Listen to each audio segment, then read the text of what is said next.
শ্রদ্ধা ভরে স্মরণ করছি। আমাদের সামনে রাখতে হবে যে 2013 সালের সেই শাপলা চত্বর গণহত্যার পর এই প্রথম আমরা আবার মুক্ত বাংলাদেশে, দ্বিতীয় স্বাধীন বাংলাদেশে এরকম একটি মহাসমাবেশ করতে সক্ষম হয়েছি।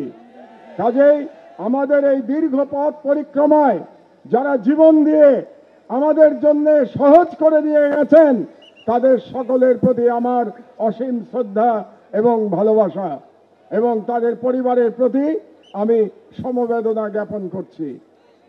আমি একটু অবাক হয়ে যাচ্ছি যে হেফাজতের তরফ থেকে কিংবা ভিকটিমদের তরফ থেকে এখনো 2013 সালের শাপলা গণহত্যার জন্য যে মাস্টার মাইন্ড ছিল, সেই দানব ফ্যাসিস্ট শেখ হাসিনার বিরুদ্ধে মামলা দায়ের করা হয় নাই। আপনারা কেন এখনো মামলা দায়ের করেন নাই আমি জানি না। আমি মনে করি শাপলা চত্বরে যারা গণহত্যার শিকার হয়েছে তাদের প্রত্যেকের শেখ হাসিনার বিরুদ্ধে গণহত্যার মামলা দায়ের করতে হবে। এটাই আমার আজকে 1 নম্বর দাবি। দ্বিতীয় যে কথাটি আপনাদেরকে আমি বলতে চাই, আমরা মুসলমান, উম্মার প্রতি আমাদের ভালোবাসা থাকতে হবে। তাই গাজার শহীদ এবং কাশ্মীরের মুসলমানদের উপরে যে জুলুম চলছে তার বিরুদ্ধে আমাদের ঐক্যবদ্ধভাবে আন্দোলন চালাতে হবে। 3 নম্বর কথা আমি বলতে চাই, আমার বক্তব্য দীর্ঘায়িত করব না। এখানে অনেক ওলামায়ে একরামরা আছেন যারা মূল্যবান বক্তব্য দেবেন। আপনারা নারী নীতি নিয়ে প্রশ্ন তুলেছেন। এ ব্যাপারে প্রথমে ডক্টর ইউনূস সরকারের প্রতি আমার একটি প্রশ্ন আছে যে আপনারা কেন অপ্রয়োজনীয় ইস্যু তৈরি করছেন? নারী কমিশন করবার জন্য জুলাই বিপ্লবের তরুণেরা জীবন দেয় নাই, তারা জীবন দিয়েছিল বাংলাদেশকে ফ্যাসিবাদ মুক্ত করবার জন্য, বাংলাদেশ থেকে ভারতীয় আগ্রাসনবাদ মুক্ত করবার জন্য। কাজেই আপনারা সরকারে বসেছেন যাতে করে বাংলাদেশে আর ফ্যাসিবাদ ফিরে আসতে না পারে।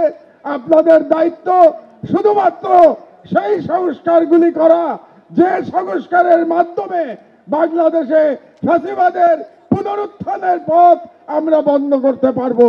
কাজেই ডক্টর ইউনূস সরকারের প্রতি আমার বাংলাদেশের একজন প্রবীণ নাগরিক হিসেবে পরামর্শ থাকবে, আপনারা অপ্রয়োজনীয় ইস্যু তৈরি করবেন না।